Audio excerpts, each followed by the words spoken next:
just everything. And so if you guys have a question about anything, I'm sure I can answer. And so I got started, I read in the encyclopedia that the way to wealth, and I was 17, is through real estate investing. And so I never forgot that. And so a year out of college, I just started buying houses and have been buying houses ever since. And so we started this education program over 10 years ago as a way to educate the community on building wealth, because oftentimes you don't do well because you just don't know. And so we just really want to educate. And so these guys, they're part of my my brokerage. I started real estate brokerage years ago, and they're agent investors. They're very learned on real estate investing, all things investing. They're building wealth for their families. And so let me first start off with Marquise. Marquise, why don't you introduce yourself? And yeah, he's HBCU. HBCU is walking in the house today. Go ahead, Marquise. How you all doing? I'm Marquise McCrimmon. As Greg said, I'm an agent at Bennett Realty Solutions. I'm also a real estate investor. Short and sweet, I like to say I lost it all and I got it again. In 2008, I lost 16 properties, filed a bankruptcy in 2012. Now 20 plus doors, majority owned free and clear. I'm an avid real estate investor, but first and foremost, I'm a learner. So I closely shadow Greg. I try to speak to all his coaching students, clients, and those that like to talk more about the discipline that's needed in the game. So if you speak to me, I'm telling you about what you can lose, right? More on the defense than offense. Nice to meet you. And then we've got HBCU here showing his colors today. He'll say the best for last. Leon, we all know each other well, so we're gonna play around a little bit. Leon, why don't you introduce yourself? Sure. My name is Leon Bailey. I am a student, just like you guys were, of real estate. Sat in the front, and been doing real estate now for about 16 years. No, actually a little bit longer than that, probably like 19. But I'm just here to share my story and just whatever I can do to share. But I've been I've done flipping, wholesaling, Airbnb, long-term rentals, and developing, and so yeah, I'm just here to share my story and be whatever I can do since today. Sorry for being late. I apologize. I'm Steve Queen. I've got, like Leon, me and Leon came into real estate at the same time. So same year, same period. 18 years in, I'm a real estate agent. I also own, I also flip, I also wholesale. So we all have the same background, the same story. And so I've done deals with all of these guys. And so we collaborate often. And so one of the takeaways should be that, and this is an old cliche, but you definitely want to surround yourself with like-minded people. And so we all feed off of each other. We all went to lunch. I believe was it last week? Yeah. Last week we talked, except for Mr. Drywall. I had to pick up some material. He had to pick up 12 pieces of drywall. So we're dropping a lot of nuggets, and he's somewhere in somebody's backyard picking up some drywall. But anyway, coming to these type of forums is just good. Just the networking and the education you can get. I never ever want anyone's excuse not to be successful to be, I don't know, or I haven't been educated, or there's not a forum for me to network and learn.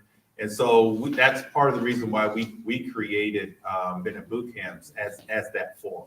And so I tell my agents, my real estate agents, that the more questions you ask, the more you're going to learn. So you guys ask a lot of questions because we do have a lot of answers. I'm going to loosely go by the handout. So if you could turn to page 2. And you can start filling these things out as we go. I'm gonna skip over some of the things, but I'm just gonna kind of loosely, and I'll get these guys to kind of fill in the blanks for themselves. And so when we talk about our financial goals, this whole talk today is primarily going to be about moving into 2023. And some of us had great years this year, 2022. I had a great year.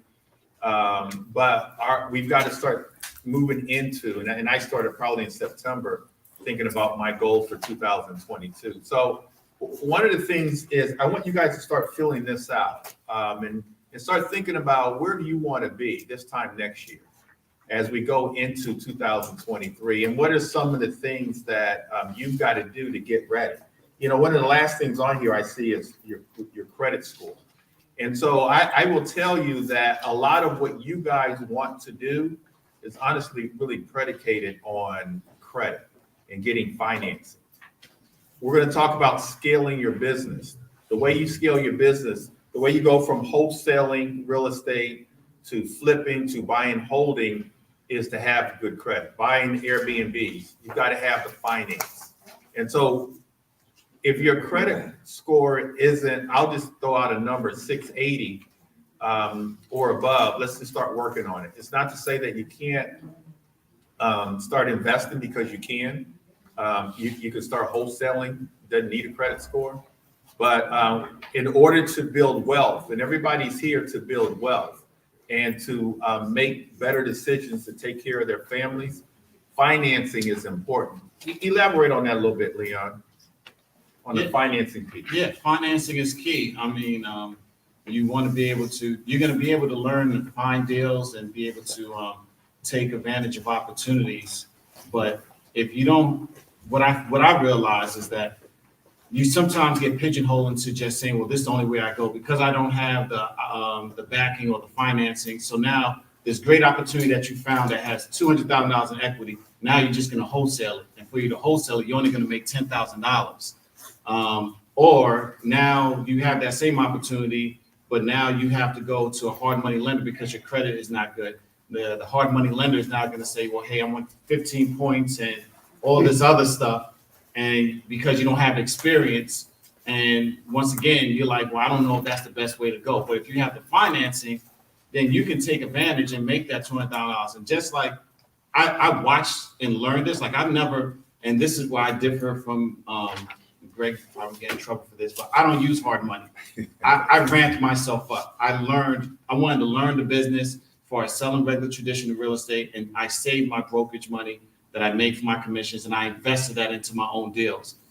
With me doing that, so when I found a deal that I did as a flip, I wasn't going to just wholesale it and make $15,000. I made the six figures, and pretty much every flip that I do is a six-figure deal. That's the only thing that you'll get me out to come out for as far as for a flip. But the only reason I was able to do that because I built myself up to put myself in financial capacity so I could finance those deals. So building up your credit score and making sure you have that income to be able to close on those opportunities when you find them, because you're going to learn how to find great deals. But my whole thing is don't just find them, take full advantage of them. Don't pass them on. And if you do, you give me a call. I'll take a look at it. Leon and I, we go back and forth on the financing, but there's nothing wrong if you want to get a hard money loan. Yeah, I mean, if the numbers work out, that's the whole thing. But you have to make sure the numbers work out. But yes, that's correct. Hard money is good once you know how to use it and you can do the job. And so just to let you know, those that don't know, a hard money lender, that's short-term financing. It's 6 months, sometimes up to a year, but it's around six to 9 months. Short-term, higher interest rate. Sometimes it could be more points. You can close on a deal a lot faster with hard money. In a good market, like we experienced, let's say 6 months ago, a year ago, 2 years ago, you can get rates. I got rates on hard money at 7%, 2 points. You can't get them now because they're getting their money at higher interest rates. And so there's nothing wrong with that. I do like his strategy of putting yourself in a financial position where you don't necessarily have to use long-term financing. Hard money. Ultimately, though, you guys, in order to build wealth, we've got to get long-term financing. Okay, in order to build wealth, we primarily use hard money either to acquire property and then flip it, or acquire property with hard money and then refinance out to long-term financing to hold the property. And that's the BRRRR method, which we'll talk about in a few minutes. But get your financial home in order so that the long-term strategies, Leon talked about, he doesn't come out unless there's $100,000. I really don't want to come out unless there's like 100,000 in equity, because I want to hold, and I want to start off holding with at least $100,000 in equity. And so that's kind of the mindset that I want you guys to have. Now, on number 2 here, it talks about the strategies. And what are your strategies going into the year? Your strategy may be, hopefully, here's my goal for you guys, and write this down. My goal for you guys is to buy and hold at least one property. That's my goal. So for you to buy and hold, some of you guys may be, a little more ambitious and want a bigger goal, higher goal. But my goal for you is to buy and hold at least one property. Okay, because at least now you know you're moving in the right direction. You're building wealth. You're adding cash flow to your life, and then with the asset, now that's building equity through appreciation. But some of you guys, including us, may need cash in order to do that, right? We already talked about having the credit to buy and hold. We may need cash, so we may start off wholesaling real estate. Marquise, tell us why you love wholesale. Marquise probably wholesales more than most. Why do you like wholesaling so much? I like wholesaling because, one, for the capital, for the cash flow, right? Number one. Number two, is no cash, no credit, and it's just 6 sheets of paper, in a nutshell. You don't own any real estate. And I think that's the fastest and easiest way to accumulate a lot of cash. To piggyback off of Leon and Greg, I think that understanding your strategy is way more important than your cash, because you can have money and not know what to do with it. By show of hands, are you all entrepreneurs, 9 to 5? Majority of people working a 9 to 5? Everybody in here is an entrepreneur. Nobody works 9 to 5? Okay, cool, got it. So at the end of the day, you might make 6 figures in a year, but if you're not prepared to make 6 figures on a deal, right? So somebody say, hey, here's 100,000. Like he said, he's not coming out for 100,000 unless it's 100,000. Greg says 100,000. We're throwing numbers around. If you haven't really done a deal and made $100,000, you gotta know how to manage $100,000. So wholesaling is a great way to understand money if you're not used to that money. If you're working daily and you make 6 figures a year, I know at one point that was a thing. Right now, 6 figures is the new millionaire, so to speak, right? But if you got a first money management, yeah, I mean, we're throwing it around like, oh yeah, 100 grand, right? But if you haven't dealt with that in your bank account, like close the deal in 7 days and here's 200,000, here's 100 grand, you got to be able to manage that, right? So I like wholesaling because, number one, I understand money management because I failed before, right? So that's my experience. But in addition to that, fast cash is wholesaling, and it comes on a regular basis. So now you can get your strategies. Your credit's not right, you can pay your debt off. You can manage the money accordingly. So you can build up to be 6 figures and on a deal on 6 figures in equity. Can you make 6 figures on a wholesale deal? Oh, all day long. More than 6 figures. Right. But I didn't start that way, right? Again, anything that you get into, everybody's lane is not the same. Everybody can wholesale, but to be good at it, I just mastered it. I understand it. It works for me. I'm not greedy. The numbers have changed, like Greg said, in the last 24 months. So a lot of wholesalers are being stuck, and investors are being stuck because they're buying it wrong, right? So if you don't know your strategy, don't understand the basics of wholesaling, the ARV, what you can sell it for, then if Greg is buying it, he already knows greater than you, then you're not going to be able to make any money because the investor and the seller, and then you're in the middle as a wholesaler. You got to be able to make money. So the key to that is to master your strategy, master it. And so I remember when Marquise just got started wholesale, and then it's like he had an epiphany moment, and then he just dove into it and he mastered it. But because he mastered it, he's experienced wholesale deals where he made over 6 figures, and he's done that multiple times. And so it's only because he mastered it. And so going into 2023, I want you guys to pick a strategy, and then you master that strategy. Steve does a lot of JV deals. And so part of going into the new year is joint ventures, partnerships, bringing something to the table. And so when we partner as a strategy, you've got to bring something to the table.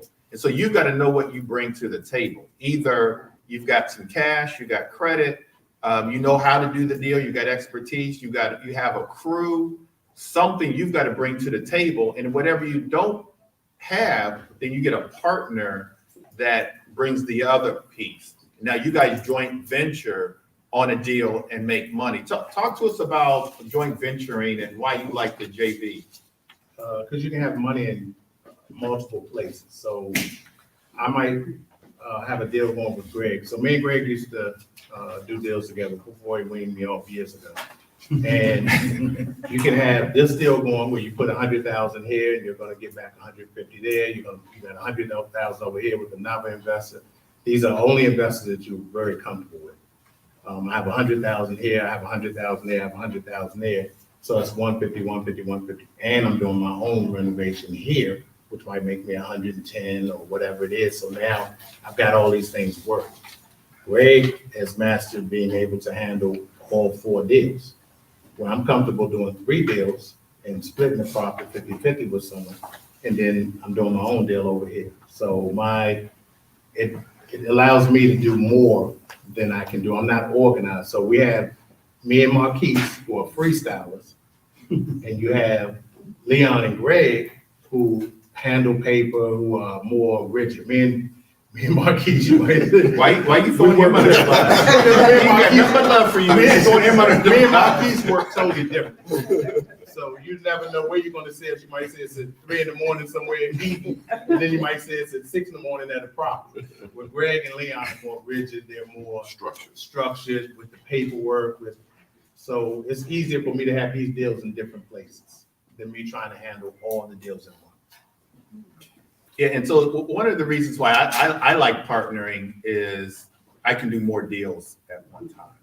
And I don't have to, and so oftentimes it's labor intensive. So we'll put our money together and do a deal, or our resources, different crews, things like that to do deals. Now, one thing I want to talk to the more experienced investors, in order to do bigger deals, and bigger deals meaning $1 million deals, it's all about partnering and all about, having other people put in money. And the bigger the deal, the easier it is to get other people involved. And so talk a little bit about that, Leon, in terms of kind of the bigger development deals, bigger multifamily deals. Yeah, but before I jump into that, I had a question because I saw the hand raised as far as how many of us are working 9-to-5 jobs and versus entrepreneur. I want to find out how many of us have their own homes so far already.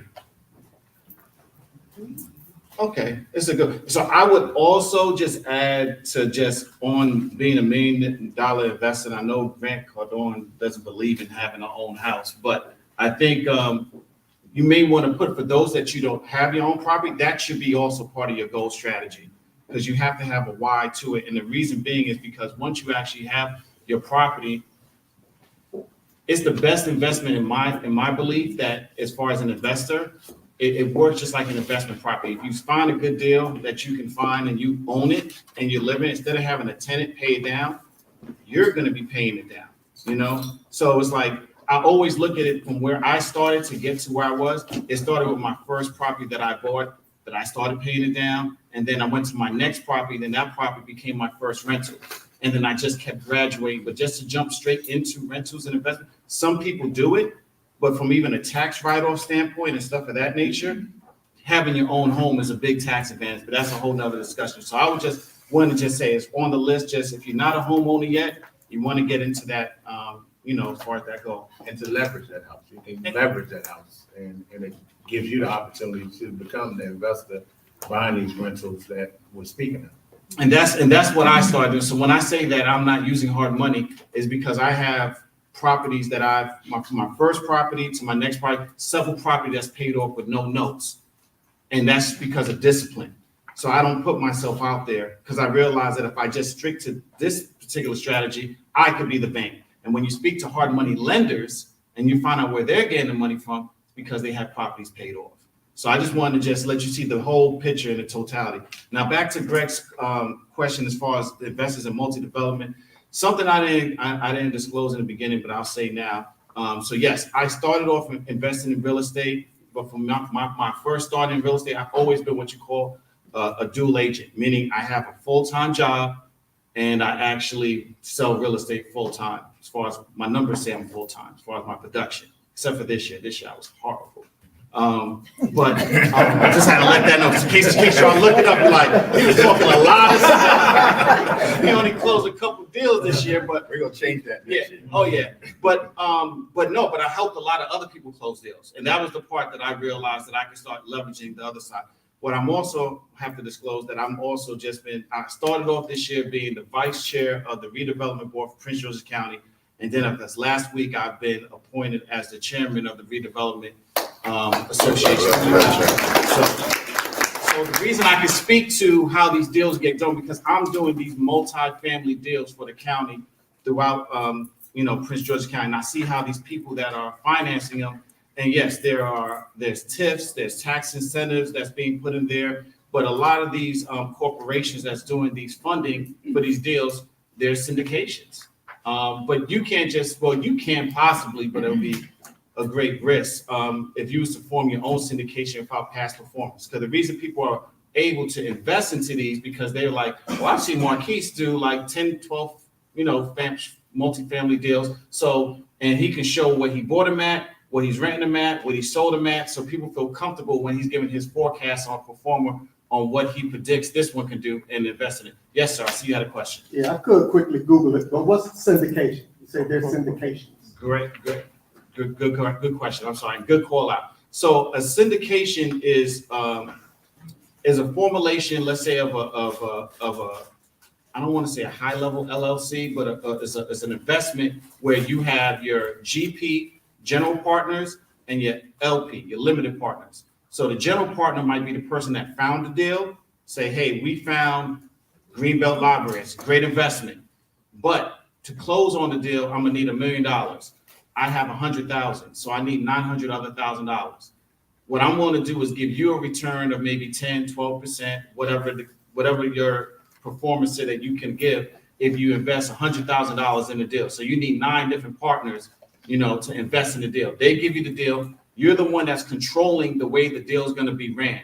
So you have the greatest influence, and even in managing the deal, you can actually add on like another 2% as far as profit that will come to you as far as being managing it from day to day.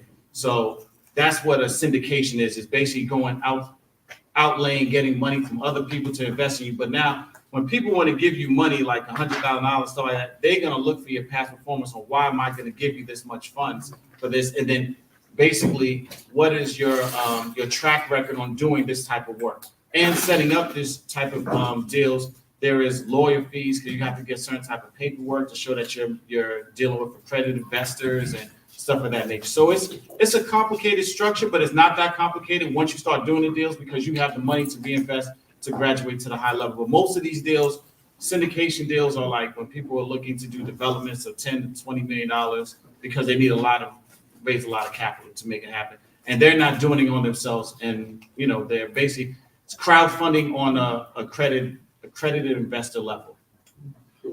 So Big time.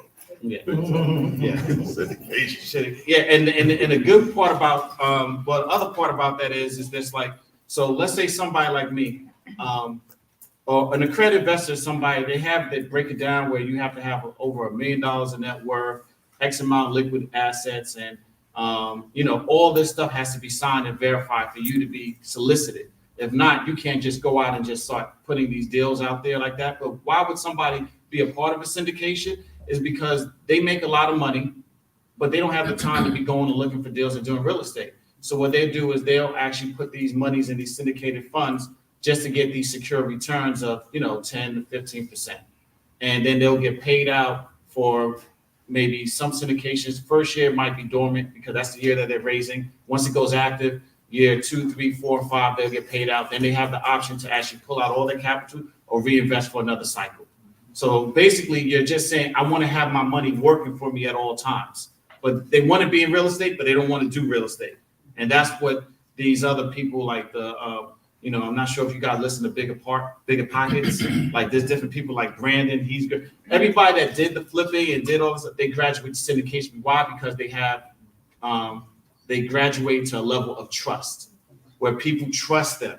And now it's like, okay, we trust you. We know that you're doing it. We'll give you the money. Just do it for us and give us back the return. You know, and that's what it is. Good job, Leon. Pretty good, Leon. I think Greg is going to be, I told Greg he should be at the point right now where he should be doing syndications. Well, you know, we talked last week when we went to lunch. Mr. Drywall didn't come with us. And I had told you about a deal a lot in Clinton. And you said, what about that deal, Greg? And I had kind of let it go. But when I got back home, I called them. 3.75 acres in Clinton. And my guy who's the deacon of this church said, yeah, you know, the pastor just mentioned you. He's gonna call you.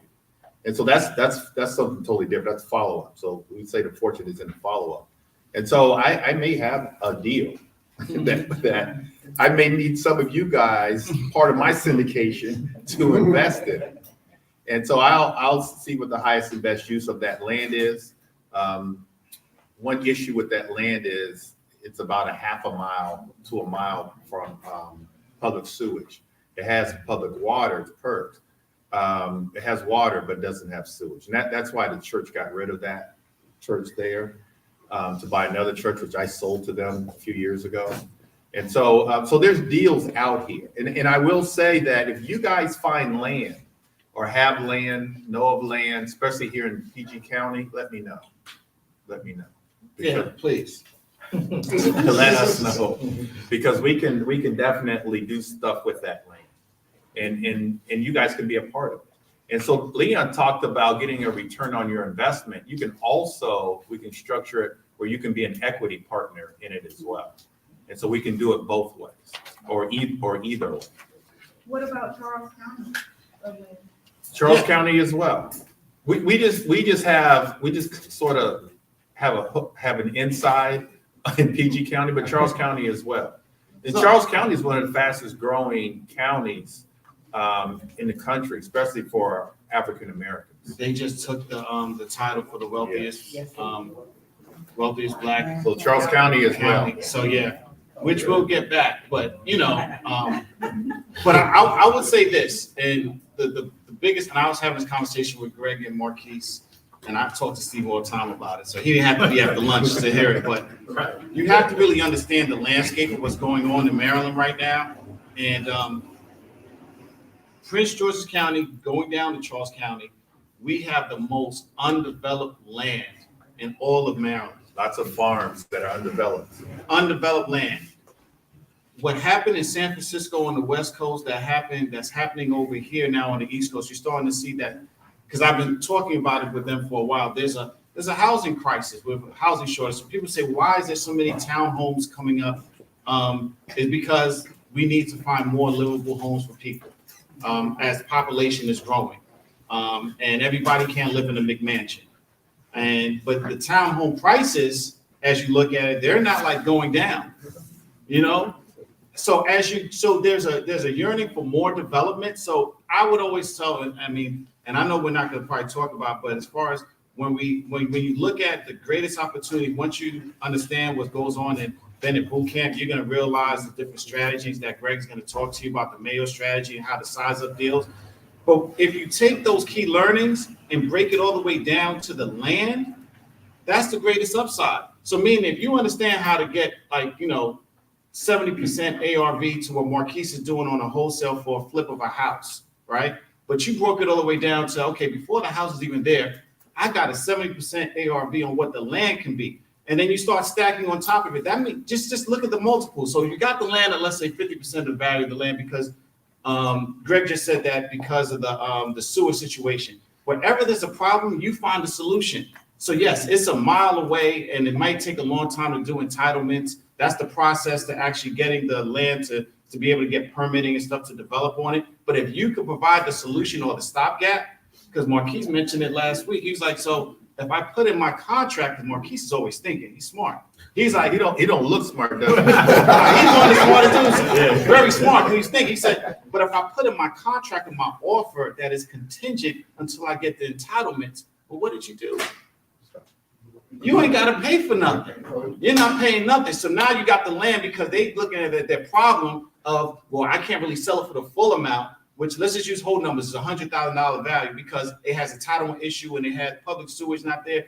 But if you talk to work and say, well, give me the time to do this and I'm gonna give you a contract over 50,000, you're working the deal backwards in your favor, but you're doing the work in the back end. And by the time you get it, now you got a land that's probably because of appreciation might be worth 120. They're still gonna sell it to you for 150. Now, if you throw a property on it, it's probably worth, and you just keep doing it all the way up. If you like Marquise, because Marquise don't let the bag slide. He said, you know what? I'm gonna stop playing with these GCs. I'm gonna become a GC.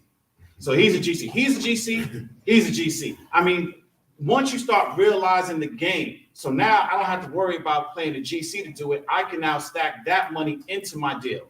So by the time you're looking at this land that you bought, that the discount is help financing to build your project. Now, once the project is built and it's done, you can now look at this project at a higher value. And it all started with just a $50,000 initial problem that somebody else wasn't looking at. But like I said, I'm maybe going a little fast, but I just want to let you know how when you sit with Greg and have these conversations, and that's why we take him to lunch, because we're just trying to just get more information, We took you to lunch. Yeah, he did pay the lunch. He paid for He it. just pays, but we take him. Yeah, like you didn't get Greg out to lunch.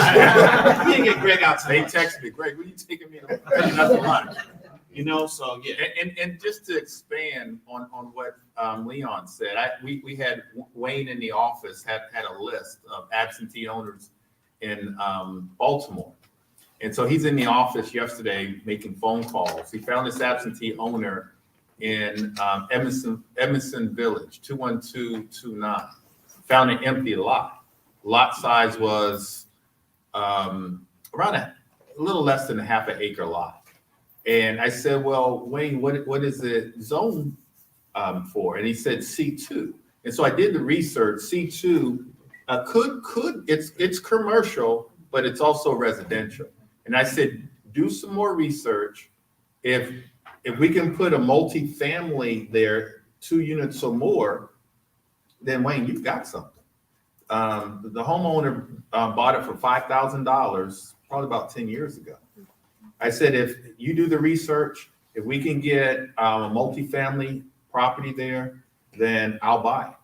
And so sometimes we got to take the extra step and do the research and know what the zoning is and what the zoning calls for. Because the more I talk to investors, the more they want multifamily. Almost everybody I talk to now wants multifamily. And so can you turn a residential into multifamily? Absolutely. Especially in this zoning, I think it's 4 units or less you can do on that lot. And I said, well, hey, I'll offer 10,000. I'll pay you 5,000. I'm 10,000 in on the lot. And so for me, that would be a great deal. And so those are some of the things that you've got to start thinking about. Also, when we're investing, I'm not going to tell you where it is. When we're investing, we've got to know what the best areas are and the best locations. I think we're very fortunate to live where we live because we've got Washington, D.C., which is right here, which has one of the highest appreciation rates in the country. Whenever you're in a capital city of any country, the values will always either continue to go up or stay. When we were in a recession, the values in DC didn't go down because we're in a capital city.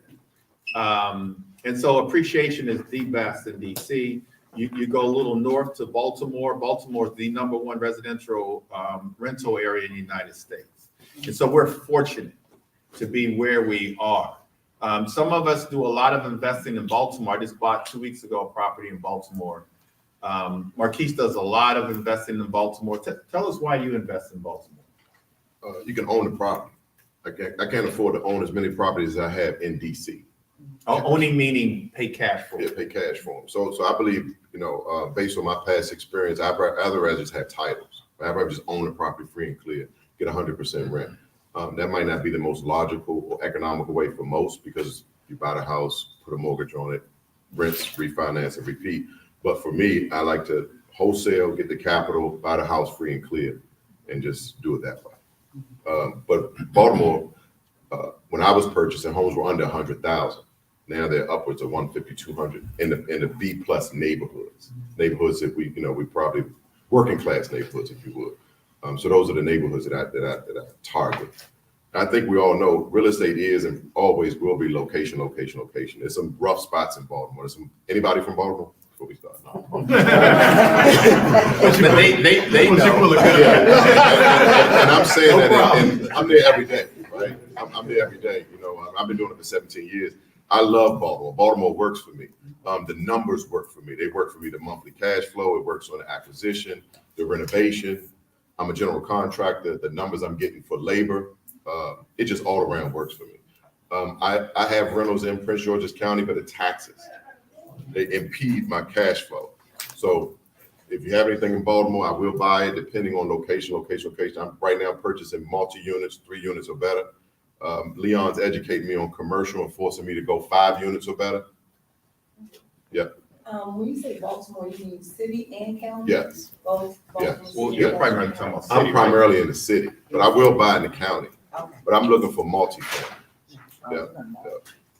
Right now, because numbers are now reversing that, right? They're going back to where we can make some real money cash. In any particular areas of Baltimore you prefer? Right now, Hamilton, 21214, anything by Patterson Park, Federal Hill, Bolton Hill, the B plus neighborhoods, if you're from Baltimore, you know those neighborhoods, or let's just say a neighborhood that if you would live in it, right? You drive past the neighborhood, go out, touch and feel. There's been a lot of bad communication about Baltimore because of the wire. Those areas still exist. I love the wire. I love the wire too. But those areas still exist, right? But the same thing that people run from, I run to. I'm not purchasing in those neighborhoods, right? But I'm purchasing in neighborhoods that are decent, good neighborhoods. I call them B plus neighborhoods, by universities, hospitals. When you buy in Baltimore though, and buy and hold, for me, and my advice to you would be, Baltimore is a buy and hold city. Yeah. You cannot neglect your properties. If you, especially if you're an absentee owner. If you live in PG County, DC, you're an absentee owner to Baltimore, even though it's 30 miles away. And so my advice would be to get a property manager. Now, Marquise manages his own properties, but my advice would be to get a property manager, because you can scale in Baltimore. You can acquire a number of properties, but our preference is Section 8 tenants. Almost all are Section 8, and that's the preference, but they have to be managed. And if they're not managed, then you're going to hear the horror stories about tenants tearing up the property, or bad tenants. Everything about the tenants. It's always the tenant's fault, but it's almost never the tenant's fault. It's the owner's fault, and you're not managing the property correctly. So you can build a big portfolio fairly easy. I don't know that I necessarily agree with Marquise and paying cash for the properties, because now the properties just have a lot of cash in it, where you could leverage that cash, you can refinance, which he's done, and pull cash out to buy other properties. And so because of his background and what happened during the recession, his first thought is to pay cash for the properties, which I understand. But we do want to leverage our money, but we want to correctly do it, manage our properties so that we don't lose those properties. Any questions about Baltimore? Anything else? Go ahead. So I have some kids. My kids go to school in Baltimore, around the Towson, Morgan area, and I've driven around those areas, and I still see a lot of boarded. Like you can drive like three, 4 blocks, just boarded up. In Towson? Around the Morgan, more around Morgan. Cold Springs Road. Yeah, exactly. Oh, Around that's that area. not- Still yeah. see a lot. So would you recommend those areas? I mean, my rule of thumb is that would you live there? Board ups don't serve you. They don't serve you because of the drug infestation. They don't serve you for insurance purposes. They don't serve you for appreciation and value. Don't buy put up blocks, right?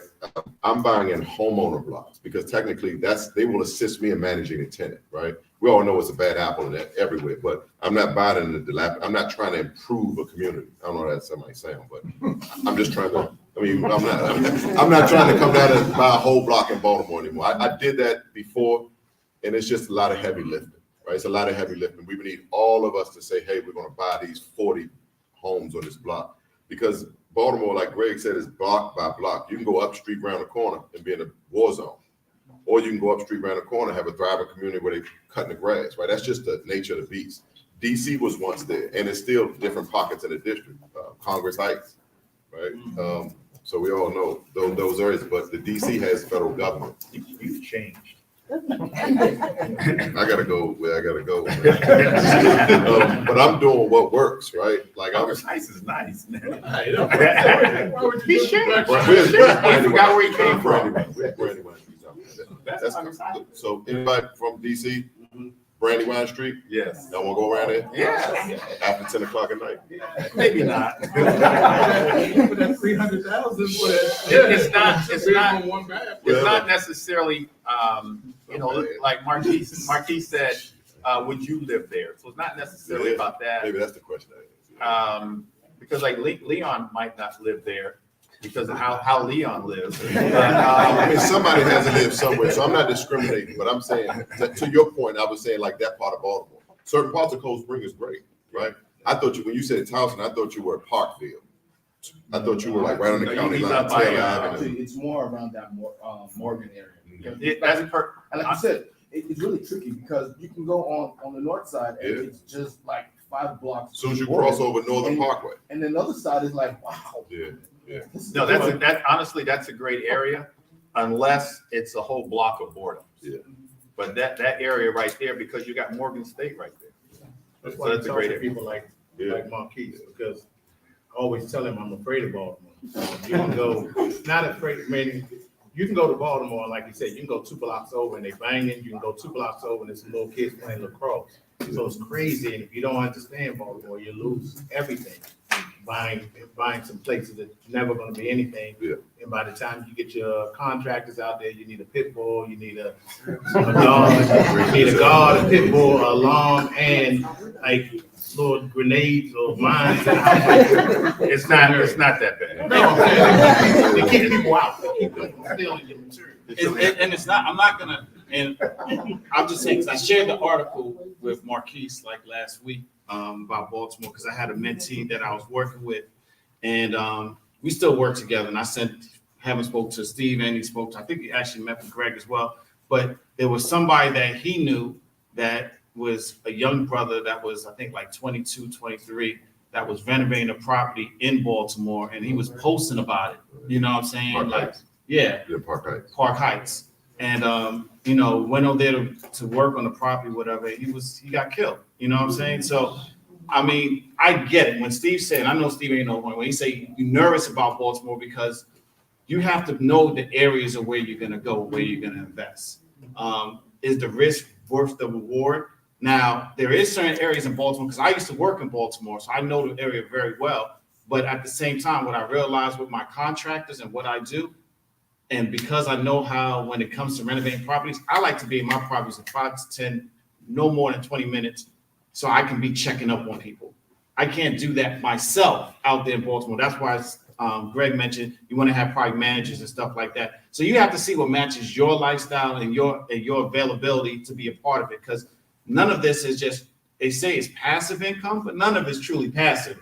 You're going to be involved in one way or another.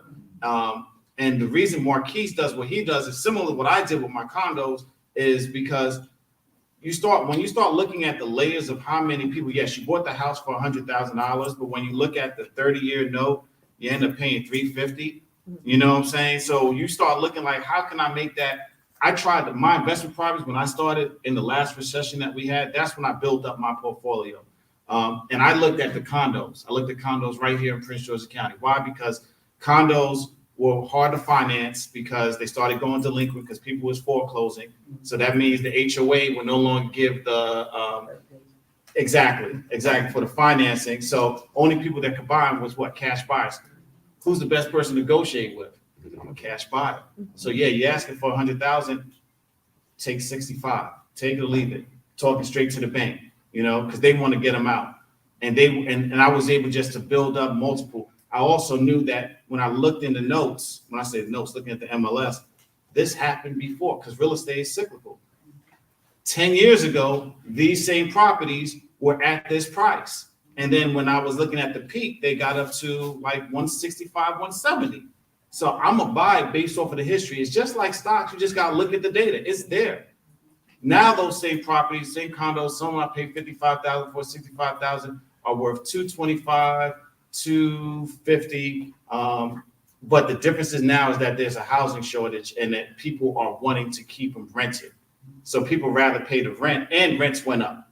So, but there are deals out there. There's different places you can look at in New Carrollton that you may be able to get them for like, you know, I know he's Don't look in New Carrollton. that's Steve. So the way Steve runs Baltimore is the king of New Carrollton. I'm sorry, Marquise.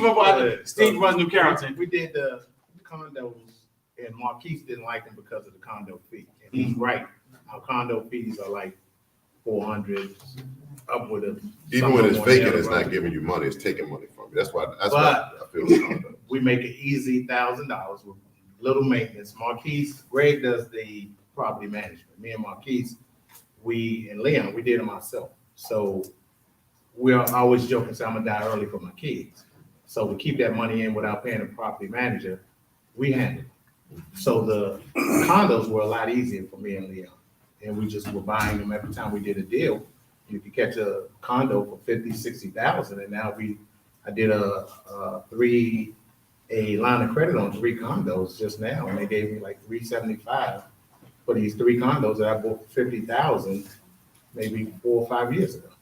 And I think that's key because when we operate, and I think this is where me, Marquise, and Steve, even though we have different styles, we are looking at how much money do we want to make a month?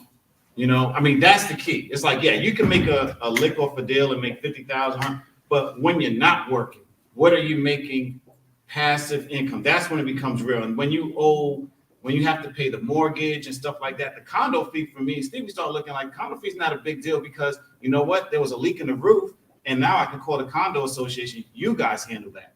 You know, I started looking at all the little things that they handle, but when you could, and I think that's something else and it'll probably be on the list as far as you want to improve your financial situation. And this really works, guys. And when I talk to people, I talk to my mentees, first thing I tell them, put it on paper.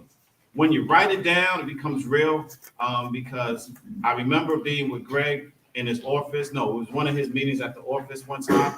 And everybody was talking just like how we are today about how much money do you want to make monthly? And I thought it was a joke. And I said my number and I wrote it. And then that year I saw my path. But don't be scared to raise the bar. That's the part that gets scary because we get comfortable. So it's like, okay, I write down 5,000. Because when you look at 5,000, that's $6,000 a year. Once you take out taxes and stuff, that's kind of what your net is when you look at it. You're like, okay, you make that. You're like, I'm good. And then, you know, you may have somebody like Greg around. You say, well, I'm trying to make 100,000. You know what I'm saying? A month. We're like, wow. But the whole thing, I'm comfortable with 15. if you're not dreaming big, what are you doing? You know what I'm saying? And that's why I'd be like, yo, let's go take Greg out to lunch. You know what I'm saying? Because And I'm paying. Because we come out and we do this for free. You know? We're like, because we know what having Greg in our life in our corner of showing us and pushing us, you know, will diff us. I mean, shoot, the reason my last big deal that I did down in Myrtle Beach, and I always tell Steve, like, I wasn't able to do it because if it wasn't for him coming through for me, because I was doing a flip. Like I said, I don't really do a lot of flips, so it's not my thing. I have a regular job, and I got jammed up because my contractor quit on me, and it was horrible. So who I called? I called my man Steve. Oh, Steve, this is my situation, and he gave me his whole team to finish it up for me in the timeline that I needed, so I can be able to do a 1031 to close on my deal in Myrtle Beach. You know, that's what the relationship. Didn't ask for any money. Didn't say, hey, I could do this for you, Slim, and put like some points on it. He just gave me his people, said, just take care of them. And yeah, I know it's different. But this is what happens when you're working with people. We all want to see each other win, you know? And then in return, I said, yo, Slim, whenever you get a chance, I want you to go down to Myrtle Beach and enjoy yourself at the beach house. No charge, you know, and whatever. And just take the family and thing. Because I wanted him to see, because I've been talking about it for years.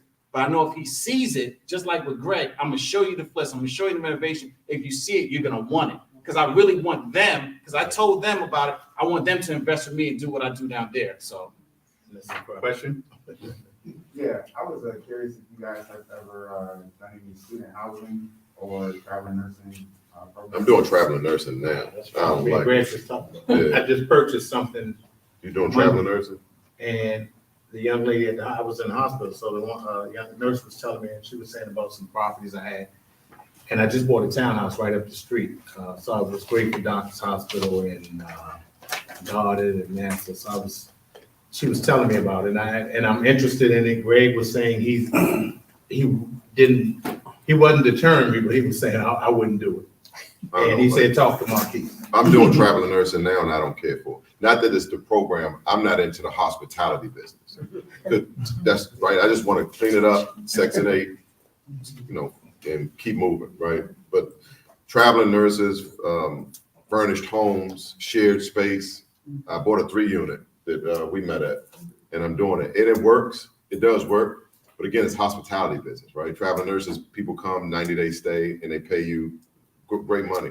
But you have to accommodate them. Coffee makers, stuff that that's not what I'm in the business to do. I love hospitality. It works for me. Love it. I'm nice to everybody. But he's building many mansions, Right, right? but So remember, it makes sense. they're renting out for $30,000 a week. Yeah. So he doesn't mind. Very Let me hospitable. let me answer his question really quickly.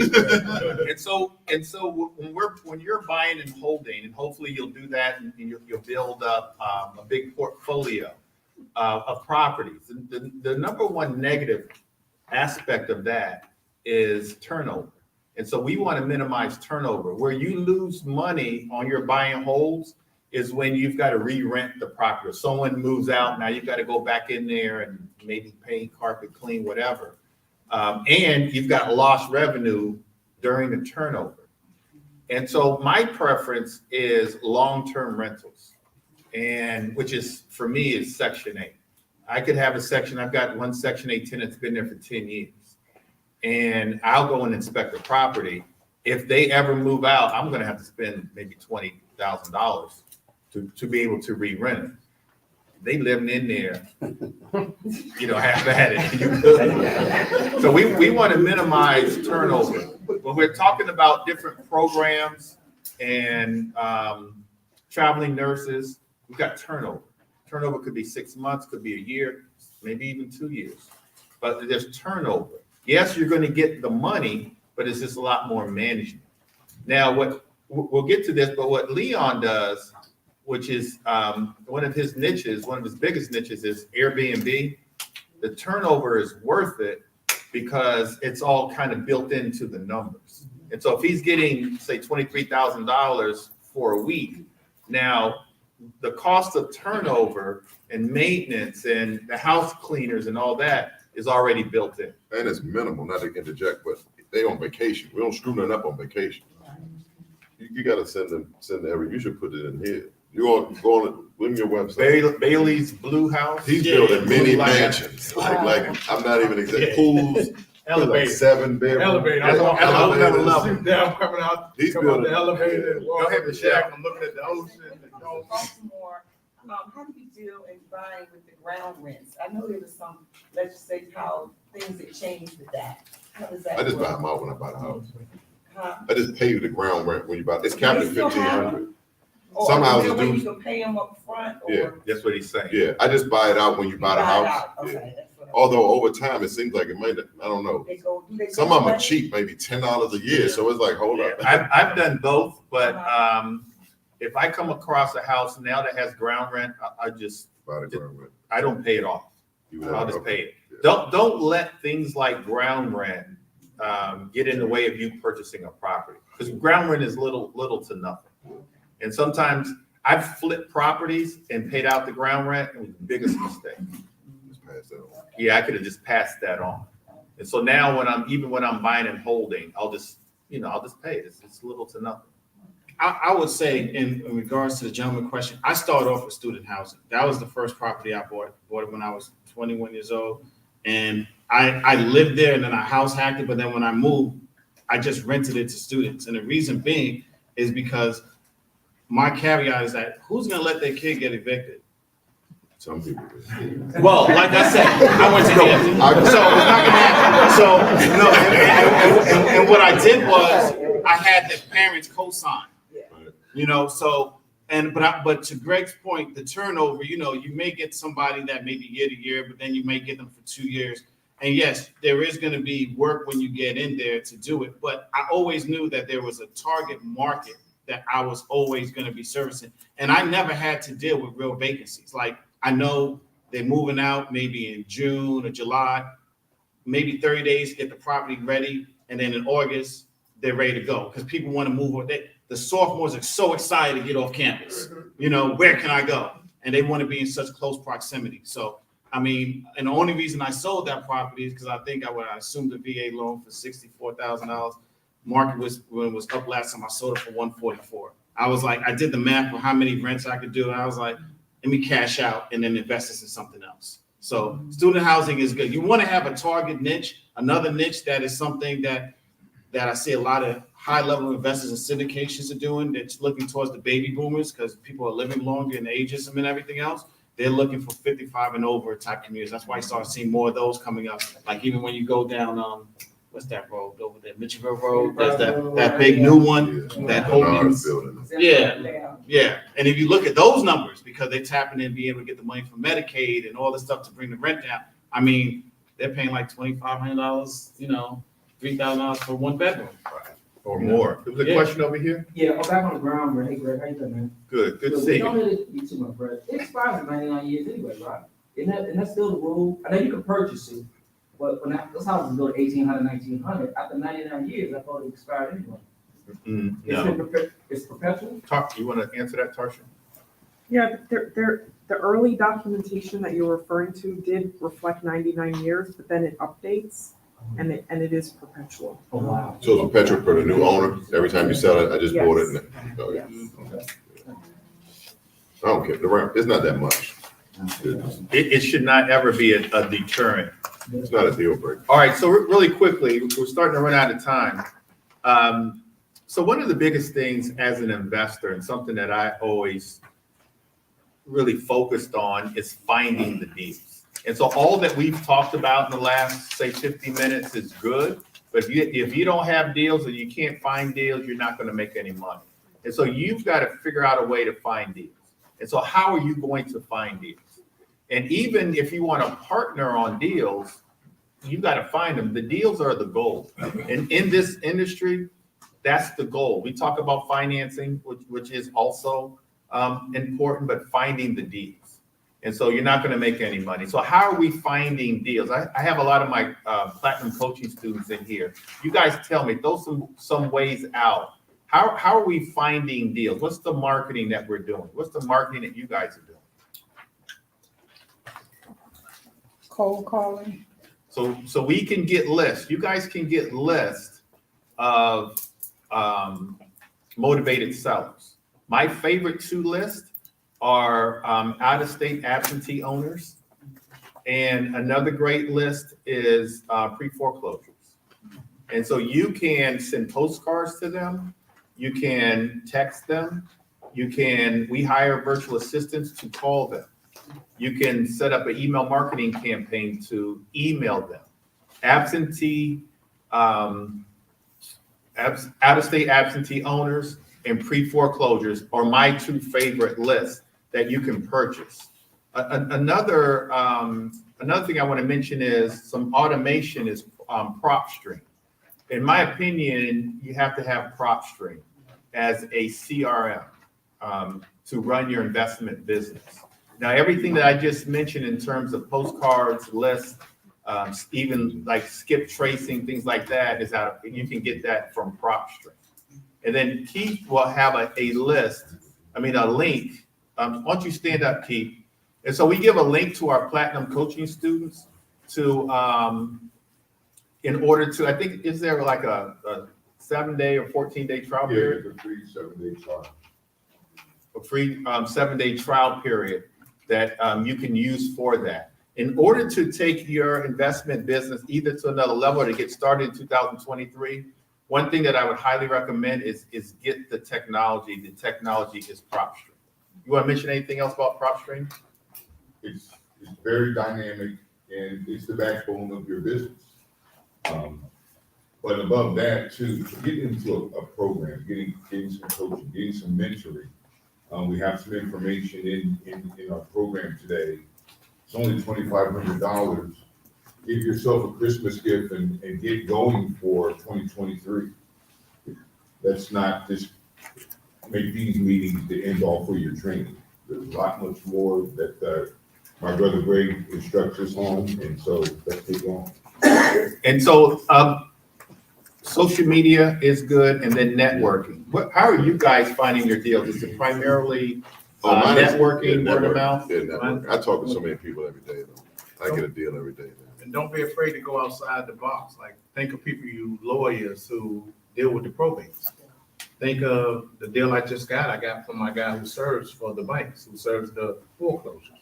So as he's serving the foreclosures, you give him some business out to give out, and you take care of them, and they'll take care of you. So when they're serving somebody the foreclosure thing, they're gonna get a bunch of calls from probate, from everything.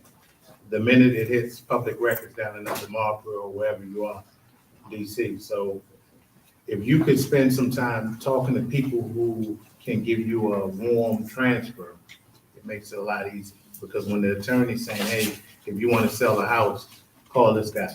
When it, and you can actually give the attorney, if you're an agent, you can actually give them a commission split, or so, and on the hub. So just think outside the box as well. And I would chime in and say, know who you are, right? Are you a wholesaler? Are you an investor? Are you a buy and hold? If you're trying to get, like, what is your goal first, right? I started out as a investor. And then I flipped back and when I got my real estate license because it gave me more access to property. And I wanted to get a better understanding of real estate. The verbiage that we're throwing around, ROI, ARV, and I wanted to know the numbers. Because you can get a deal, you're gonna find somebody who wants to sell their house, but at what price point do you make money? Because if you don't know how to do ARV and pull comps and know what the house will sell for, then you're just in the way. And that's your compensation. Everything that's in the middle between what the seller wants and what the end investor wants. We know the end investor is going to bring the money to the table, renovate it and sell it, but you have to get compensation. So you get compensation based off your information. So you got to learn it first, right? If you don't know the numbers, the investor's going to beat you. We go by formulas. There's math to what we do, and you've got to understand the math. The number one mistake that investors make is they buy the properties wrong. If you stick to the math, you're going to buy the properties right. Now, in a shifting market, which we're in now, you've got to compensate for the shift. And so you really need to know your numbers in order to win on every deal. Is it still worth it to go down to the courthouse to get that probate, free foreclosure? Yeah. Absolutely. Yeah. Absolutely. So you've got to go where the information is. A lot of the information is automated. A lot of what you just asked for is in PropStream. Now, And if you buy that list from someone, trust me, you're getting a list that's probably 2 months old, and they're selling it to 1,000 people. Go down there and get it before it's got. Also, when you go down there, you may find PMs that's going there, and then now you could directly interact with them before they even get a mailing, and you can meet with them head on. I know an agent that just, Right. everybody say it together so she can hear. Property manager.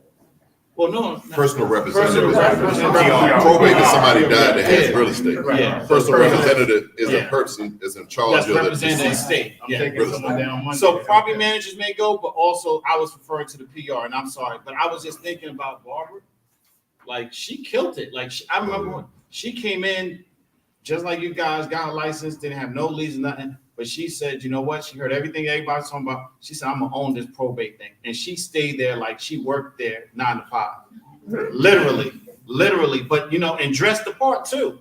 Dressed like she worked in the office and had a computer laptop set up. So almost made them feel like, oh, once you deal with them at the clerk, just come see me and then I got you. And she killed it. She built a wholesale list. She took her listings all from that because you got, like I said, find the problem, become the solution.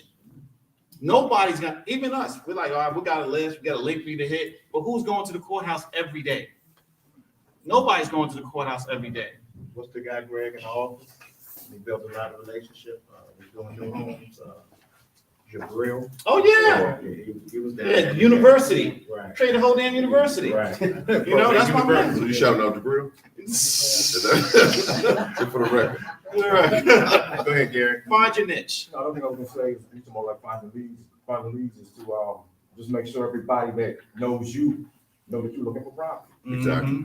And be honest with yourself and know you. I think it's a confidence too, because if you're not promoting that you buy houses cash and that you can close a deal, they're not going to see it. Real estate has to be seen in you, because a lot of people are distressed sellers, so they want you to take over their problem, right? So and so just passed, or they need to move and they need to say they sell a house in 21 days, and you're telling them, hey, I give you $300,000 for cash. You got to really be able to own that. So business cards, representation. I'm normally logo to represent my company, right? But I get a lot of deals from this type of interaction because I communicate, and that's all I'm pretty much just driving. And my niche is Baltimore. So I'm focused only on Baltimore. Not that I won't purchase anywhere else, but right now I'm focusing on building my buy and hold. So multifamily in Baltimore is what I'm interested in. You may have said this earlier, but do you buy like shells and? I don't want shells. No, I really want, and I'm saying that I prefer turnkey if possible, but at a 50% ARV. So for me, I'm not buying everything, right?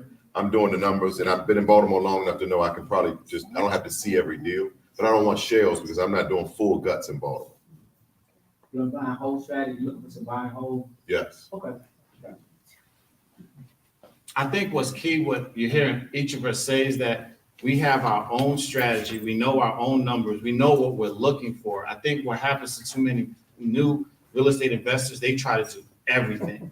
And when you're looking like you do everything, it's like a hammer trying to screw. It's just, you're just all over the place. It's like, what is your niche? And that's why sometimes it's hard when you're marketing to your friends and family, because they're like, I thought you was a realtor. Now you're saying you're a wholesaler. Or now you say you're a developer, and now you do and they're like, I haven't seen him even move out his mama's house yet. You know what I'm saying? Like, it's not adding up. As my friends say, the audio is not matching the video. So you got to make sure that you're in sync of what you're saying and what you're doing. And if you do it consistent enough, you're gonna have people throwing it to you because they don't do it. Like, you know, if I had somebody that talked to me about PRs and probate, I was referring it to that lady I was mentioning before because that's not my lane, you know, and I was just like, that's what you do. But however you get deals, and this is what Steve talked about earlier, and this is one of the key things that I do, because I never really market a lot. Take care of how you got the lead. Remember how you got it, you know? So, and I say that in a way that too many times people get to the transaction and close the deal, and they forgot how that deal found them, you know? So, because if you take care of that lead, how it came to you, that's your advertising that you need to invest in, you know, however it happens. I'm just saying like that, and just remember that way, because if people know that you take care and you look out for them, they'll continue to look out for you. We call it pay to play. I say that, but not with this recording is going on. This is not what I'm saying at all. I'm just saying market effectively, invest in that market. I agree. I had a guy who just sent me a foreclosure right up the street. I was just saying from last week, and I called him yesterday. Hey, come see me. I just want to talk to you and you know, spread some Christmas cheer. He knew what that meant. So, but it was a referral, and he's the 13th Street property that I ended up wholesaling to Greg. Just so many properties that he brings me, and I make sure, because a person might think you're giving someone $2,500, you're giving them $5,000. They're not worried about that you made $70,000. They're not worried that I just bought a townhouse for my daughter, my 16-year. I just bought her a townhouse, and it's for $230,000. I just got the appraisal back yesterday or Wednesday, and it was $350,000. And that's with me only putting less than $10,000 into it. But me giving him a gift, he gave me $100 and some thousand in equity for my daughter. So, like Leon said, please take care of people. Money up here. Take care. All right, you guys. So look, let's just kind of write down sort of the steps, because some of the stuff that we talked about is sort of high level, but some of you guys are just getting started. And so the question should be, how do I get started? What do I need to do? How do I step into 2023 right? And so I would say, and you guys help me with this, one of the first things is mindset. And so you've got to have the right mindset. And so what is that mindset? You've got to have the mindset of abundance that you want to achieve at a high level in 2023. And you've got to really focus on that. And so I think it starts with mindset. I got that off of you, Karen. I'll pay you later. And so I think it starts with mindset. And then it's about kind of being around the right people, so you guys are in the right place. Oftentimes, you guys are going to walk out of here, and if you're not around the right set of people, all that you just learned, the nuggets that we gave you, is going to go away. All right. So you need to keep the chatter. You need to keep the conversation going, and that's why it's so important to be part of our Platinum Coaching Program, so that we meet often, every week, every month. I just took them to, someone mentioned High Street, took them to a Italian restaurant on High Street about 2 weeks ago, I think it was. And so you got to surround yourself with the right people. And then, go ahead. Can you explain the difference between the boot camp and the platinum program? It's all in the same, but I'm going to bring Keith back up and he's going to explain it to you. And then I want you guys to find your niche. What's your niche? Are you going to be a wholesaler? Are you going to buy and hold? If you guys notice, we really didn't talk much about fixing and flipping. Anybody interested in flipping? A few of you guys are interested in flipping. Part of the reason why we've all flipped properties, some together, I know Steve and I have flipped some properties together. The reason I didn't mention flipping is because number one, it's not passive. And then number two, it's high risk, high reward, but it's high risk. And a novice flipper loses money, like most of the time. So you really got to know what you're doing when you're flipping. You can't make a lot of money. I want you guys to really focus on building wealth. One of my, I'll say, regrets is not continuing to buy and hold throughout my whole career. I started buying and holding at 23, and then I continued, but then I got really good at selling houses. I got good at flipping houses, and just kind of got away from the buy and hold. And so I wish I would have bought and held a lot more than I have. And that's the way to build wealth, is to buy and hold. I want that to be part of your goal for next year, to prepare yourself to buy and hold. Now, in terms of strategy, if that means you need the cash to then buy and hold, then wholesaling is the answer. We've all wholesaled properties. I remember one of the first ones that Leon did in Capitol Heights, didn't know what he was doing. Remember that one? Yeah, when I closed that deal, I was looking in my rear view like I stole something. I was like, they gave me $15,000 for paper, Bringing two people together. for bringing people together. Then Greg was like, come over and I had to give him his part. And then he realized that I marked it up higher than I told him. I'm just thinking from a negotiation standpoint, That's why I never got a wholesale deal from Greg again. But yeah, it was a great experience. But yeah, so I think also to Greg's point, the reason why, at least for me personally, why I don't, even though I mentioned that flip that I was doing with Steve earlier, the part when I look at the flipping part that I don't do is the reason I'm not so much into flipping is because when you look at the numbers, if you're not doing a 1031 exchange or a deferred tax plan situation, the taxes on it, it just throws you in a whole different situation, especially with somebody like me. Like I said, I'm a dual agent. So I have my real estate income, I have my regular job income, and then I just did a windfall of like $100,000. I'm just all moving everything up to like this whole other bracket where I'm paying like 35, 40%. And it's like, it's not worth it. Yes, you're going to have your write-offs and stuff like that, but you don't want to play with those three-letter people, man, because when they start coming for you, you got to make sure everything is buttoned up and tight.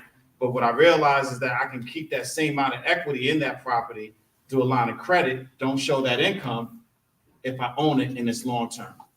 So it's like, sometimes when you're building up wealth, you look like, okay, I need to secure the bag, but really, are you securing it when you're just taking it, open it up, everybody see it, and they're cutting it all up? Securing it is like Marquise was talking about, and Steve was saying that, hey, if I'm looking to pass this on to my kids, the equity is there. The money's there. Yes, the market goes up 10 to 20%, whatever, the price may fluctuate, but it's not going to go to the point where $250,000 of equity is going to erode. But I could also get a line of credit or a HELOC, and I can still use that is not taxable. And I could go out and do what I need to do. So like I said, once you're educated more about the process, you look at things a little bit different on how you can truly secure the bag and to protect yourself from just showing all these, increases in taxable income. And so know your strategy, know your why. Why are you guys here today? Why do you guys want to invest in real estate? I mean, that helps with your mindset. That keeps you motivated. What is your big why? My big why has always been just really trying to give my daughter, I have one child, just a great life, a future. I want to build generational wealth. I want to leave a legacy. That's my biggest why. You've got to know what your why is. I was able through real estate investing to send her through college so she graduated without a student loan. That's huge. She went to Hampton. Change your name, change your last name. That when I say change your last name, change the equity, the money, everything that your family has done. If you weren't successful, your parents, it doesn't matter if you came from a smaller upbringing, if you came from meager things, you can change your name now. Will mean something. Your kids will know how to pass it on. You've changed the whole dynamics of your last name. And that's what I wanted to do. When Greg said, what's your why?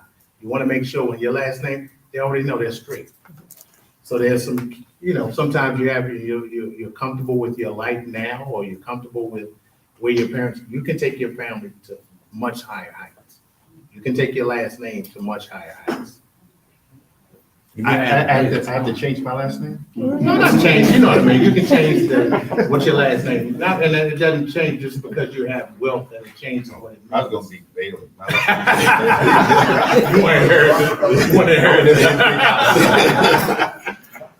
But that's real though. Yeah, you can change so much. Your kids won't have to have the stress you had. Their kids won't have to have the stress you had.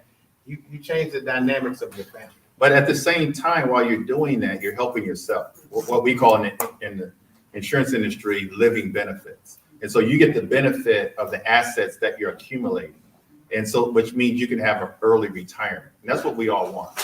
We all want an early retirement, but use those assets to be able to pass on. But while you're living, you're taking advantage of that. And so those are some of the things that I want you guys to do. How are you going to find the deals, the marketing? We talked about marketing. You can't walk out of here without knowing how are you going to find these deals that we're talking about. Everything is theoretical unless you actually take action. And so you've got to take action. Are you going to leave here and tonight or tomorrow go driving for dollars, or look into PropStream to get more marketing,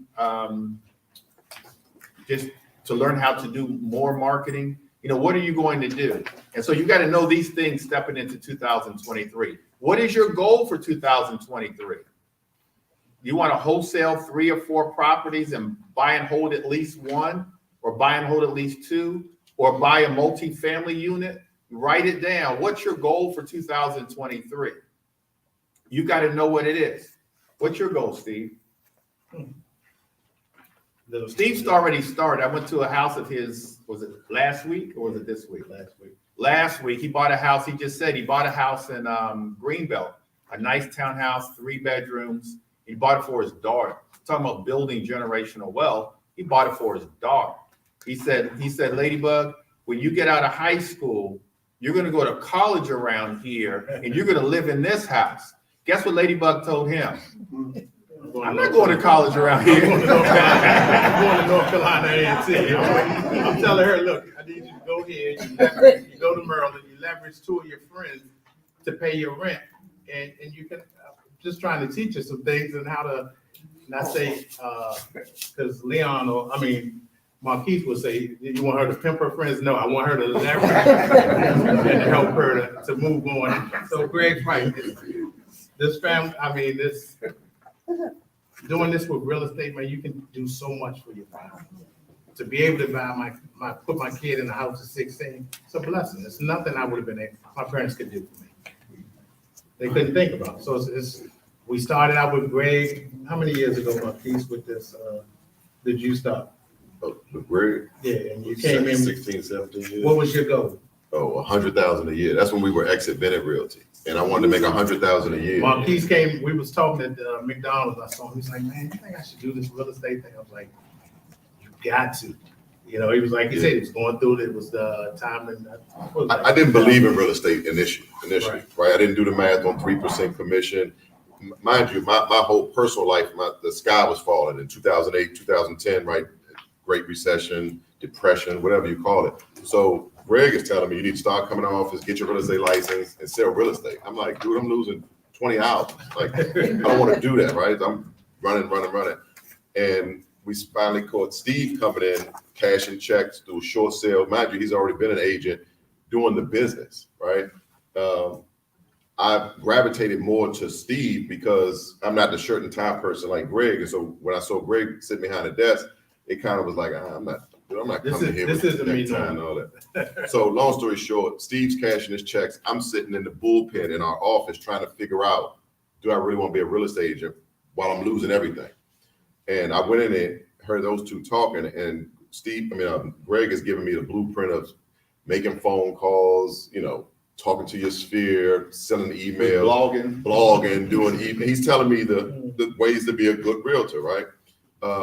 And so Steve said, well, how much do you want to make a year? And I said, I was making 100,000. I'm good. If I can make $100,000, I'm okay. I knew my responsibilities, my daughters, they were in school, things of that nature. They both do like this, like I'm aiming way too low. And I agree with that now. But I think that when you're trying to strive for something, my high wasn't their high, right? But when I said 100,000, they both were like, yeah, I'm good. But for me, I was in a dark spot. So 100,000 would have gotten me cleared. So I say that to say now that I do concur with what they're saying is to aim high, right? Because I couldn't see further than that. But mind you, I was blinded by my circumstances, my situation. So it's kind of hard. But my biggest thing now and my attitude now is education, information, right? I talk to many people who I was before. I mentor a lot of people that are thinking they're doing it right, and people don't like to hear when they're doing it wrong. And I'm quick to tell a person, if you don't have the financial management, I don't care how much money you got, right? Because making more won't help if you can't handle what you got. And that's why I started the conversation with you all to say, has anyone in here closed or has 6 figures? If we work in a year to make 6 figures, what if we make it in 7 days, right?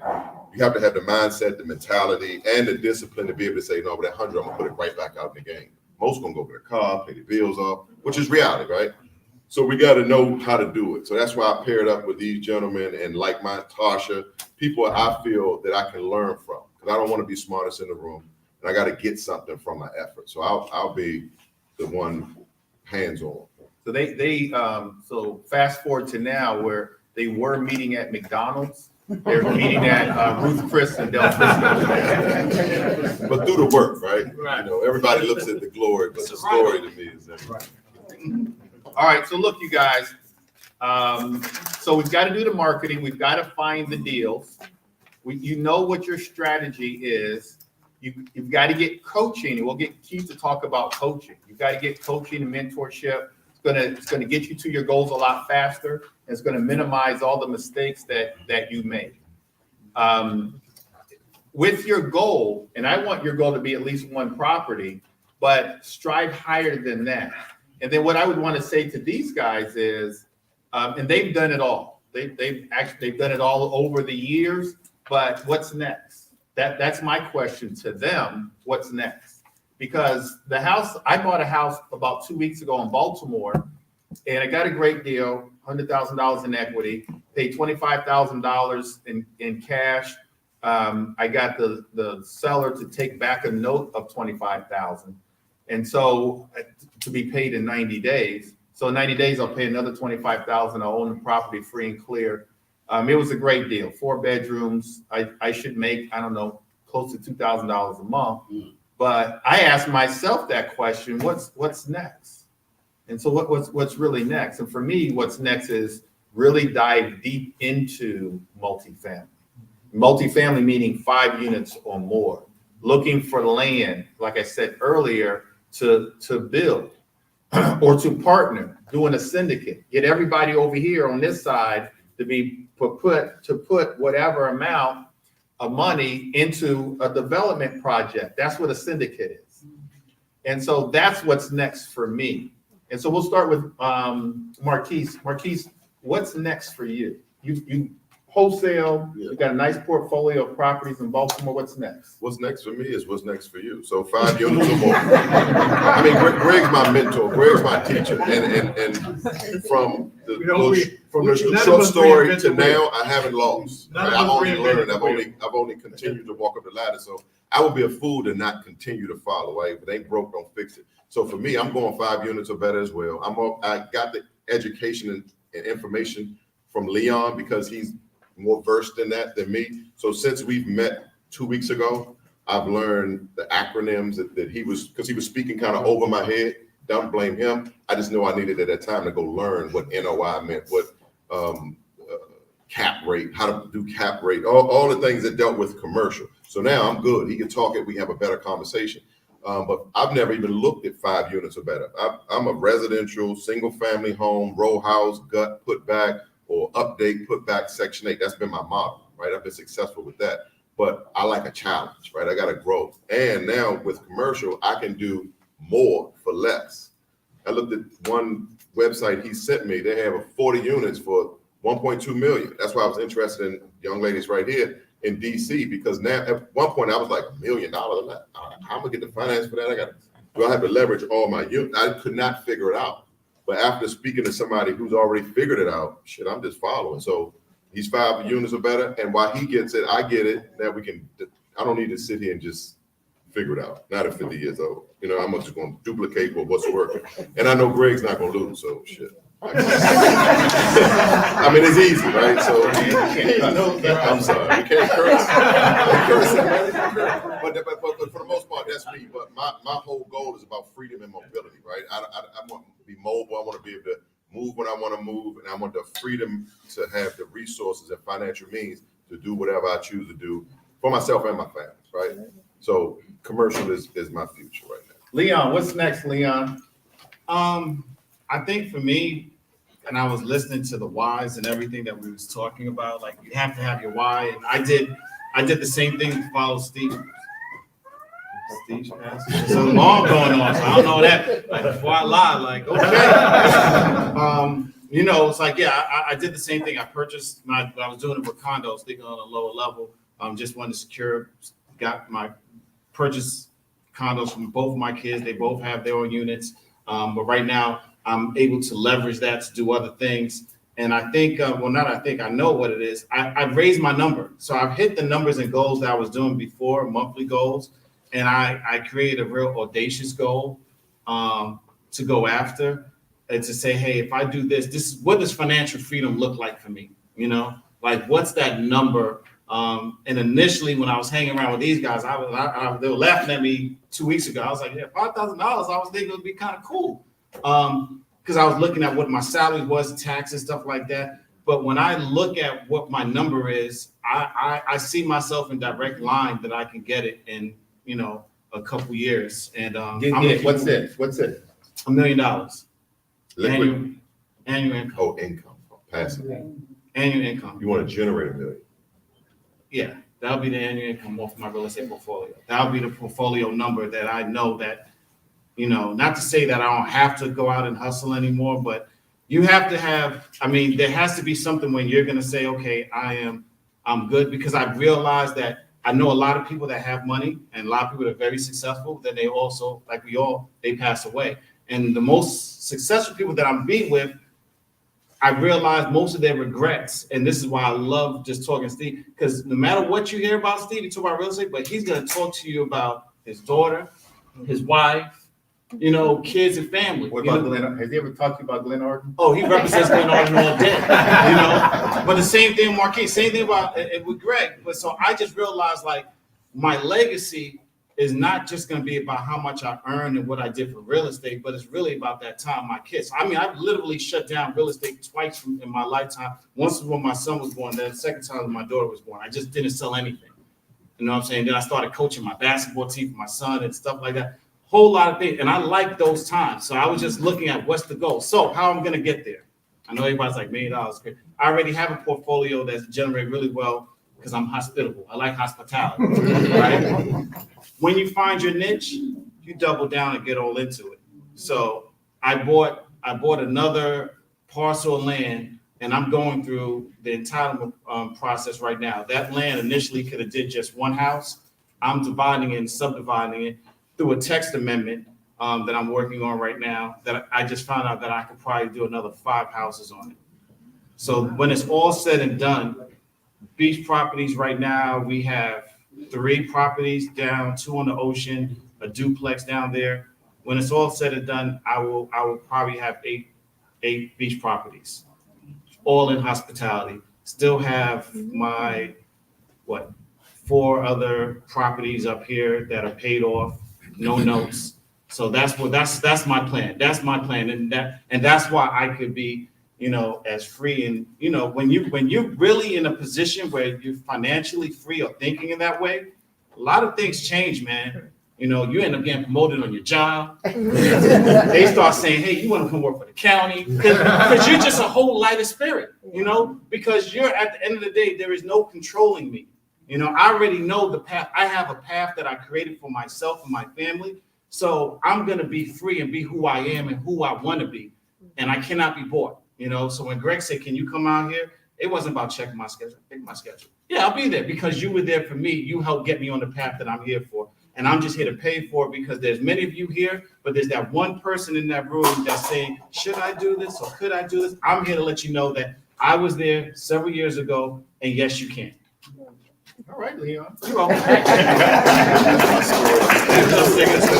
don't even want to talk after that. But I do want to deviate. First of all, I do want to say with Leon, how Greg, we all were out there. Remember that. We were all where you are at one time. And then we started doing this later in life. But it took coaching. It took us listening to Greg. It took us not trying to reinvent the wheel. So like Marquis said, Greg's going commercial, 5 or better. We're going commercial, 5 or better. But I do want to deviate my portfolio to the Airbnbs with Leon. When I went down there and saw one of his houses, and I'm not joking, you don't only look at what the revenue is bringing. You look at the peace that it had. And my wife was like, we need this. Like, we need to wake up and be able to just walk out on one of the decks onto the ocean, watch the dolphins jump. And we need this. Yeah. Hold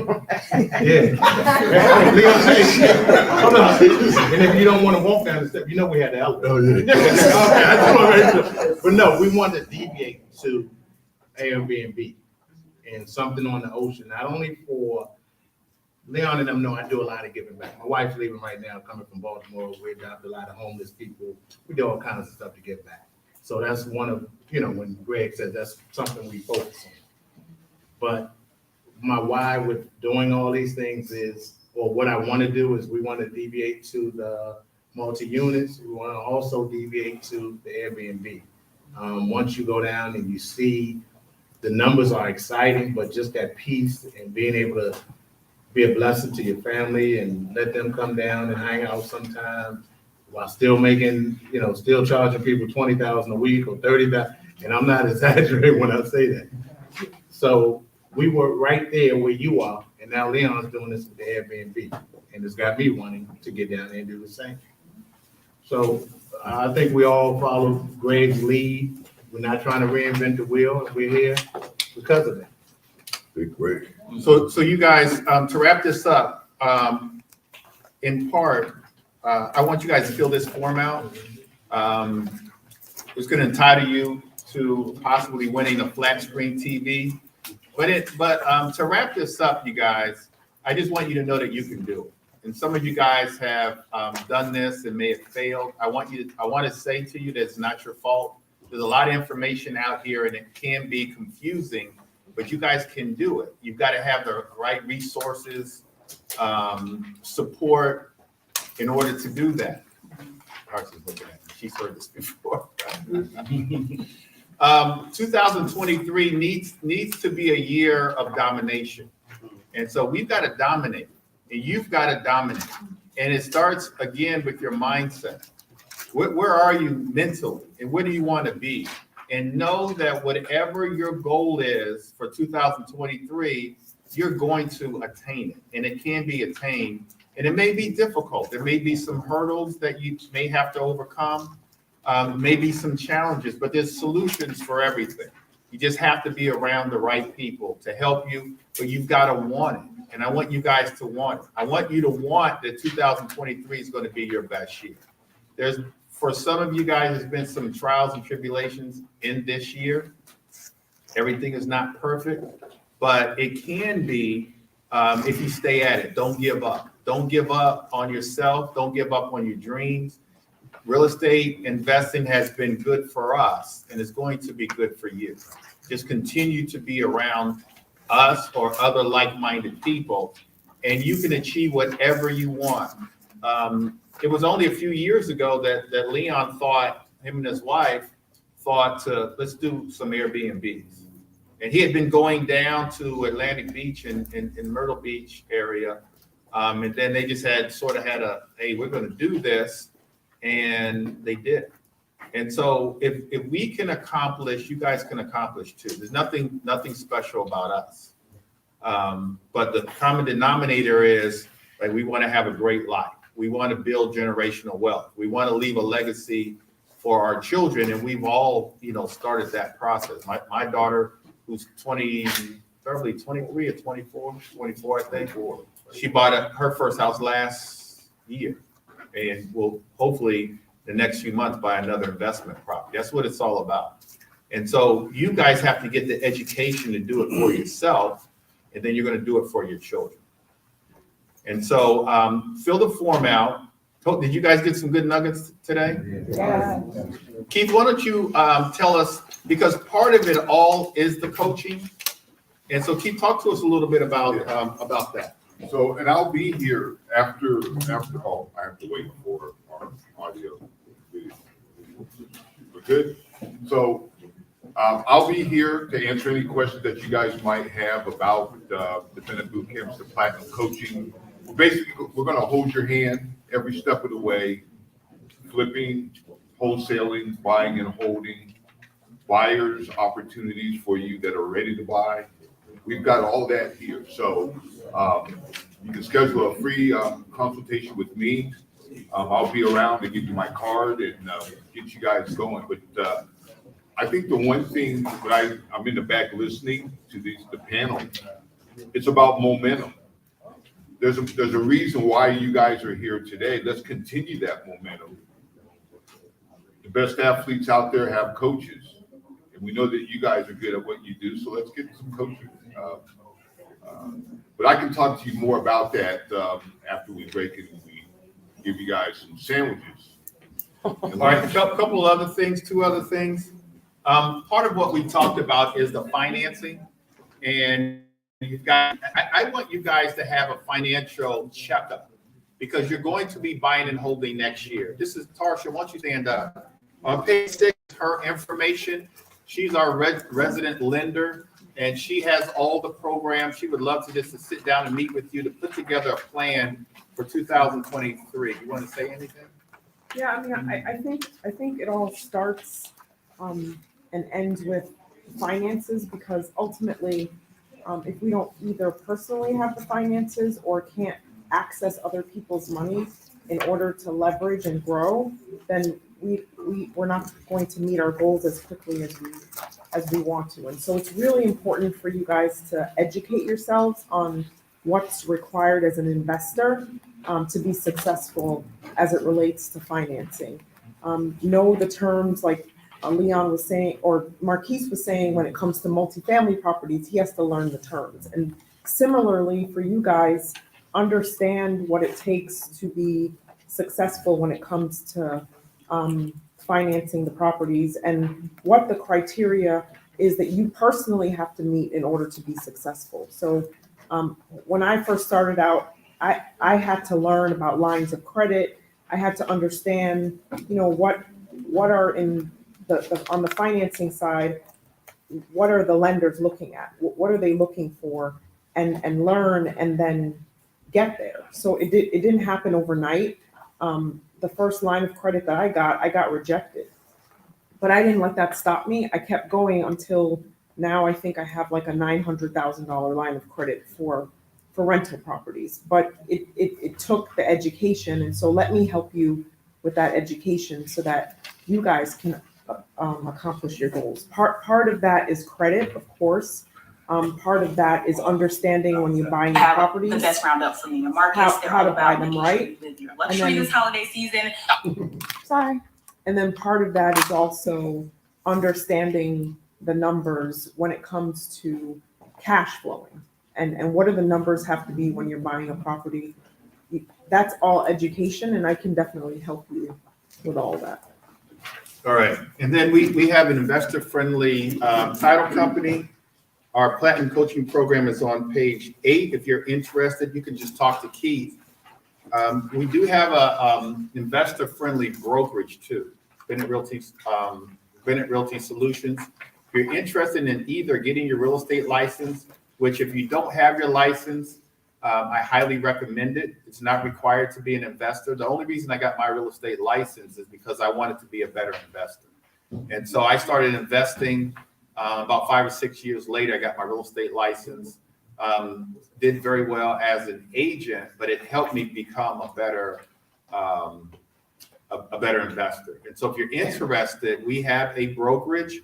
You can, on page 9, you can either fill the form out or go to joinbrs.com to have a private consultation. What's also important is preserving our wealth and protecting ourselves.